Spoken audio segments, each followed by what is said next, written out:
ఒకటి తలిస్తే దైవం ఒకటి తలిచిందంటే ఇదేనేమో. భారత్ను ఇరుకున పెట్టాలని బంగాళాఖాతం, అరేబియా, హిందూ మహాసముద్రాల్లోని పోర్టులను చైనా సొంతం చేసుకుంది. ఒకవేళ భారత్తో యుద్ధమే వస్తే ఆయా పోర్టుల నుంచి దాడి చేయాలని డ్రాగన్ కంట్రీ ప్లాన్ వేసింది. అయితే చైనా ఎత్తుగడలను చిత్తు చేస్తే అరేబియా తీరంలోని గ్వాదర్ పోర్టులో ఆ దేశానికి బలూచ్ రెబల్స్ చుక్కలు చూపిస్తున్నారు.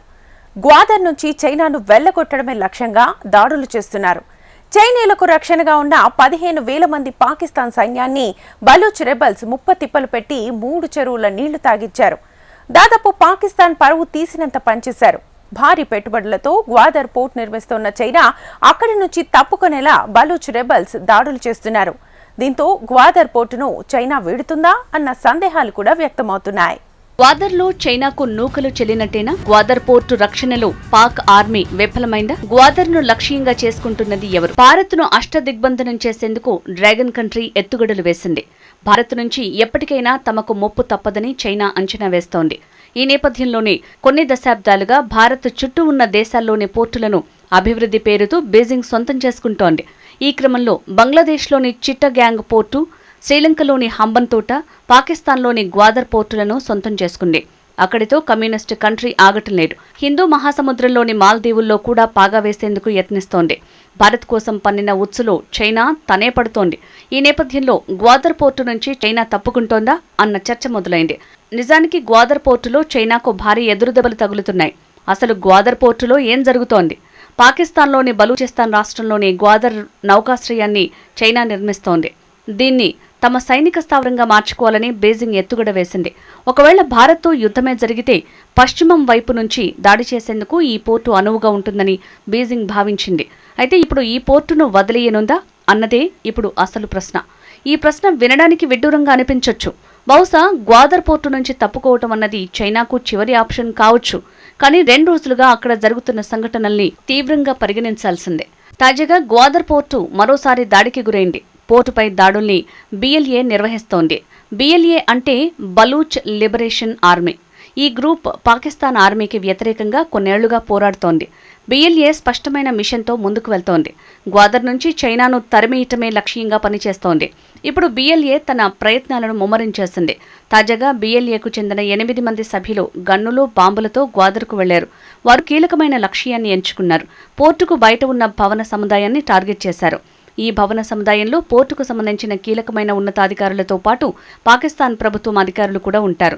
పాకిస్తాన్ నుంచి ప్రధానంగా ఇంటెలిజెన్స్, పారామిలిటరీ ఫోర్స్ ఉంటాయి. గ్వాదర్ పోర్టు అత్యంత కీలకమైంది. అందుకే ఇక్కడ పాకిస్తాన్ భారీగా బలగాలను మోహరించి ఉంటుంది. అందుకే ఈ భవన సముదాయాన్ని బిఎల్ఏ ఎంచుకుంది. మొదట పలుమార్లు బాంబులు పేలాయి. అనంతరం గన్ షూటింగ్ జరిగింది. అయితే పాకిస్తాన్ ఆర్మీ కూడా అప్రమత్తమైంది. 8 మంది బిఎల్ఏ సభ్యులను హతమార్చింది. అయితే అప్పటికే పాకిస్తాన్ సైన్యం భారీ మూల్యాన్ని చెల్లించుకుంది. 2 సైనికులు మృతి చెందగా పలువురు గాయపడ్డారు. సైనికుల మృతి కంటే ఈ దాడుల్లో పాకిస్తాన్ ఎక్కువగా నష్టపోయింది. ఇక్కడ పాకిస్తాన్ మిలిటరీ పరువు పోయింది. China Pakistan economic corridor CPEC Pakistan army భద్రత కల్పిస్తోంది. సిపిక్ ప్రాజెక్టుని, దాని ఆస్తులను కాపాడాల్సి ఉంటుంది. ఈ విషయంలో పాక్ ఆర్మీ విఫలమైంది. నిఘా వ్యవస్థలు అందుబాటులో ఉన్న ఈ దాడుల్ని ముందే పాకిస్తాన్ ఆర్మీ పసిగట్టలేకపోయింది. ఒకవేళ దాడి జరిగితే ఎదుర్కొనేందుకు ఆర్మీ ఏమాత్రం సిద్ధంగా లేకపోవటం వంటి డొల్లతనం బయటపడింది. బలూచ్ రెబల్స్ ని అడ్డుకోవటానికి 2 గంటల సమయం పట్టింది. ఇక్కడ ఓ విషయం గుర్తించాల్సిందే. గ్వాదర్ పోర్టు ప్రాంతమంతా హై సెక్యూరిటీ జోన్. ఇక్కడ వందలాది మంది చైనీయులు పనులు చేస్తున్నారు. అందుకే ఈ ప్రాంతంలో పాకిస్తాన్ భారీ భద్రతను కల్పిస్తోంది. అక్కడ సుమారు 15,000 మంది సైనికులను ఇస్లామాబాద్ మోహరించింది. ప్రతి ప్రాంతంలోనూ చెక్ పాయింట్స్ ఉంటాయి. సింపుల్గా చెప్పాలంటే ఈ ప్రాంతంలోకి చీమ వచ్చినా గుర్తించే సత్తా ఉంది. అలాంటిది 8 మంది బలూచ్ రెబల్స్ గ్వాదర్ పోర్టు ప్రాంతంలోకి చొరబడి దాడులు చేయటం అనేది పాక్ ఆర్మీ అలసత్వం కొట్టొచ్చినట్టు కనబడుతోంది. ఇదిలా ఉంటే గ్వాదర్ పోర్టులో అసలు సిపిక్ లేదని, కేవలం ఆ పేరుతో చెక్ పాయింట్లను ఏర్పాటు చేసినట్టు స్థానికులు చెప్తున్నారు. అయితే ఇక్కడే ఏదో అనుమానం మొదలవుతుంది. ఎందుకంటే సిపిక్ లేదని స్థానికులు చెప్తున్నారు. పాకిస్తాన్ మాత్రం 15,000 మంది సైన్యాన్ని మోహరించింది. భారీగా చెక్ పాయింట్లను ఏర్పాటు చేసింది. కానీ 8 మంది బలూచ్ రెబల్స్ ని అడ్డుకోలేకపోయింది. అయితే గ్వాదర్ పోర్టుపై దాడులు జరగటం ఇదే తొలిసారి కాదు. గతేడాది ఓ కాన్వాయ్పై కూడా దాడి జరిగింది. ఈ వాహన శ్రేణిలో 23 మంది చైనాకు చెందిన ఇంజనీర్లున్నారు. బలూచ్ రెబల్స్ దాడి నుంచి చైనీయులు త్రుటిలో తప్పించుకున్నారు.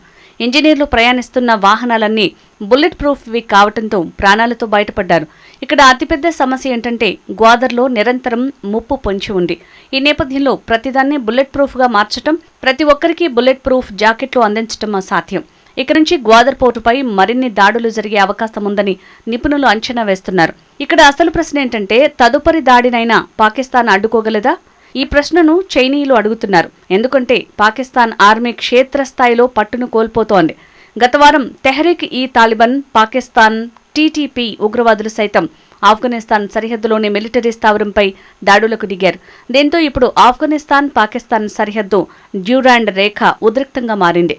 దీంతో పాకిస్తాన్కు వ్యతిరేకంగా తాలిబాన్లు అడుగులు వేస్తున్నారు. టీటీపీకి తాలిబాన్లు రక్షణ కల్పిస్తున్నారు. ఆఫ్ఘనిస్తాన్ నుంచే టీటీపీ ఉగ్రవాదులు పాకిస్తాన్పై దాడులకు దిగుతున్నట్టు ఇస్లామాబాద్ చెప్తోంది.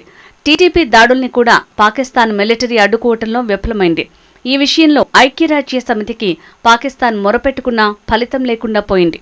పాకిస్తాన్ సైన్యానికి ఇప్పుడు ఎదురుదెబ్బలు పెరుగుతున్నాయి. శత్రువులు కూడా అధికమవుతున్నారు.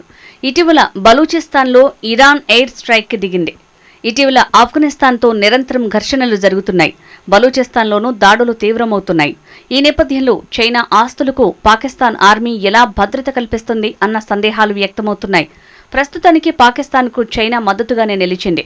గ్వాదర్ పోర్టుపై దాడులకు సంబంధించి నివేదికలను తాము పరిశీలించినట్టు చైనా విదేశాంగ శాఖ ప్రతినిధి లిన్ జియాంగ్ వెల్లడించారు. ఉగ్రదాడిని తీవ్రంగా ఖండిస్తున్నట్టు తెలిపారు. దాడిలో ప్రాణాలు కోల్పోయిన పాకిస్తానీ సిబ్బందికి సంతాపం తెలుపుతున్నట్టు జియాంగ్ చెప్పారు. చైనా అన్ని రకాల ఉగ్రవాదాన్ని వ్యతిరేకిస్తోందని, పాకిస్తాన్ జాతీయ అభివృద్ధి, సామాజిక స్థిరత్వానికి గట్టి మద్దతును ఇస్తుందని వివరించారు.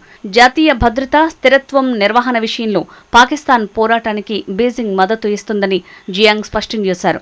కానీ చైనా అన్ని రకాల ఉగ్రవాదాన్ని వ్యతిరేకిస్తూ పాకిస్తాన్కు గట్టి మద్దతు ఇస్తుందనటం హాస్యాస్పదం. ఎందుకంటే పాకిస్తాన్లో ఆశ్రయం పొందుతున్న టెర్రరిస్టులను అంతర్జాతీయ ఉగ్రవాదులుగా భారత్ ప్రకటించాలని డిమాండ్ చేయటాన్ని ఐక్యరాజ్య సమితిలో ప్రతిసారి అడ్డుకుంటోంది. ఇప్పుడు మాత్రం డ్రాగన్ కంట్రీ నీతులు చెప్తోంది. ఇక అసలు విషయానికి వస్తే ఇప్పుడు చైనీయులు మద్దతు ఇవ్వొచ్చు, కానీ వారిలో క్రమంగా సహనం నశిస్తుంది అనటంలో ఎలాంటి సందేహం లేదు. ఎందుకంటే సిపెక్ ప్రాజెక్టులో భాగంగా భారీగా చైనా నిధులను వెచ్చించింది. కానీ ప్రాజెక్టు భద్రత విషయంలో పాకిస్తాన్ పదే పదే విఫలమవుతోంది. ఒకప్పుడు గ్వాదర్ పోర్టును సిపెక్ ప్రాజెక్టుకు మకుటాయమానంగా చైనా చెప్పింది. కానీ పాకిస్తాన్లో చైనా పెట్టుబడులపై తిరుగుబాటుదారుల దాడులు తీవ్రమవుతున్నాయి. ఇప్పుడు ఆ క్రౌన్ జ్యువెల్ ప్రమాదంలో పడింది. దీంతో చైనా గ్వాదర్ పోర్టు నుంచి వెళ్లిపోతుందా, బలవంతంగా ఉంటుందా? వేచి చూడాల్సిందే.